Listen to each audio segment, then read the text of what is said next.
Hello everyone! Ang dish ko ngayon, mag-steam ako ng patula with shrimps. So, ito ang aking patula. Hiniwa ko na ng maliliit. Then, nag-chop ako ng garlic, chili, spring onion. Nilagyan ko rin ng carrots na pagpatungan ko ng ating patula. At ito ang aking shrimps. So, ayan. Yung ating shrimps, ilagay natin sa butas ng ating patula. May butas yan kasi tinanggal ko na yung buto ng ating patula. Diyan natin ilagay. Then, ipatong natin doon sa may carrots. Ayan. Ganyan lang guys. Ayan. Isa-isa natin.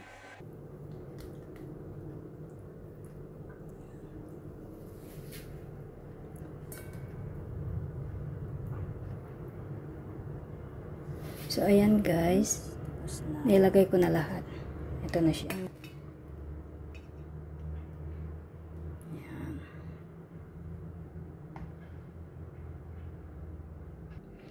Dito naman sa ating sauce or pang garnish, pag-halo-haloin natin ng minced garlic, chopped chili or minced chili, then spring onion. Timplahan natin ng mainit na mantika. Mix natin. Light soy sauce, oyster sauce, little sugar, salt,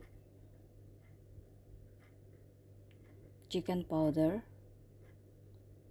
then mix. Ayan guys, halo-haloin lang hanggang lahat mag-mix combine.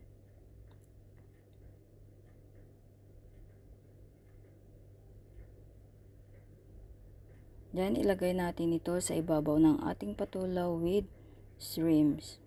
Ibuhos natin sa ibabaw ng ating patula. Ayan guys. Diyan natin ilagay.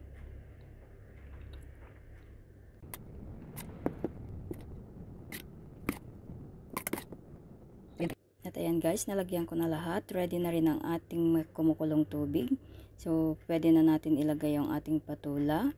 At steam natin ng 8 minutes. Ayan guys, lagay na natin yung takip.